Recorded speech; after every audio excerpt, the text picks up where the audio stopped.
our former number one boys, Good way to put Benioff it. and Weiss. They're regretfully stepping away from Star Wars for now. And it seems like for the future. They recently signed the deal with Netflix back in August, 5 years, 250 million, churning out movies and television for them. But they're pretty much assured, or they pretty much assured everybody that this would not conflict with their Star Wars output, that they didn't foresee this pushing it back at all. Just a mere 2 months later, they're stepping away. Dave, what do you make of this news from the Game of Thrones creators? Yeah, not too shocked, to be honest, just because when that Netflix deal was signed, or at least the news was broke to the public, a lot of people remarked that it was kind of a lot of money as far as these overall deals that have been handed out ad nauseum by all the streamers recently. It's kind of a lot of money because Benioff and Weiss, despite show running the last monocultural show known to man, Game of Thrones, of course, they've never really worked on multiple projects at the same time the way other Netflix signees like Shonda Rhimes and Ryan Murphy have. So it was a bit curious to expect them to turn out lots of different stuff, especially if one of those things happens to be something unrelated to Netflix, such as new Star Wars movies. So I think the writing was on the wall, at least a little bit. When the Netflix news dropped, they were saying that they were committed to doing at least one Star Wars movie. So it had already kind of been walked back from a full trilogy. Mm-hmm.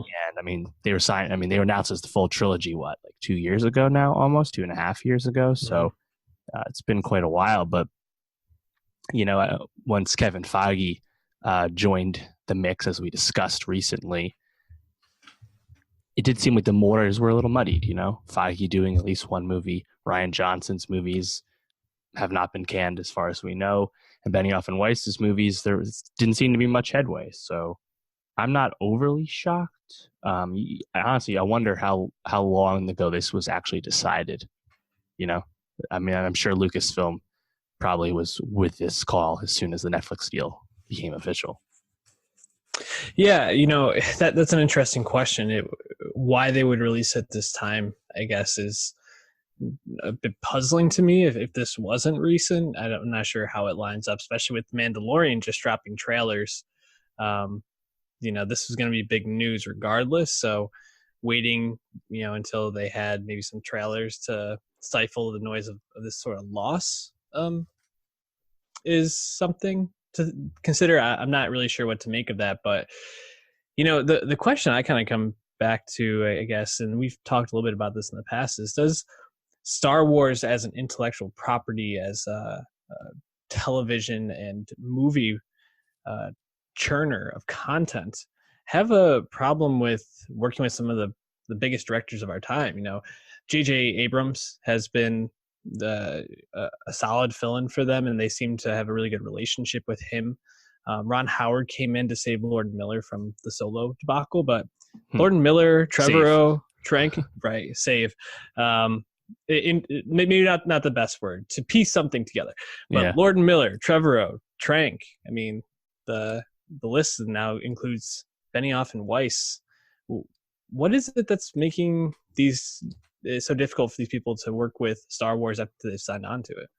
Yeah, no one really got too bent out of shape once Josh Trank's untitled spinoff was canned. People thought maybe it was a Boba Fett movie. Who knows? Nor were people that concerned that Trevorrow's taken off episode 9, right? Trank had just had Fantastic Four reboot flop, and Trevorrow had followed up Jurassic World with the Book of Henry, another notorious flop. But then once the Lord Miller stuff happens, once Gareth Edwards needs to be severely fixed with Tony Gilroy on Rogue One, all that, it's an interesting question. And apparently there's talk of, or not even talk, report that Gilroy got back involved for the Cassian Andor Rogue One spinoff show, because again, they were having some issues in the writing room. So I don't know, part of it probably is what kind of expectations Disney is set, because all of Hollywood has, I'm sure, amazing, really interesting pitches for things to do in the Star Wars sandbox. It just needs to be uh, something that Lucasfilm and Disney want to actually make. And in terms of, like, I don't know, muddying the brand, we hope enthusiastic about the future of the movies getting more experimental and leaving Skywalker's behind, as we know. And until then, we have The Mandalorian, and how gritty is The Mandalorian actually going to be? The trailers, I think, are promising, but we don't know. So I think it's just Disney or Lucasfilm, however it's really being broken down, is just really controlling of the brand right now. Mm-hmm. So at least in the most mainstream of ways. Obviously, the comics and the games are getting a little more freaky, but yeah, it's weird.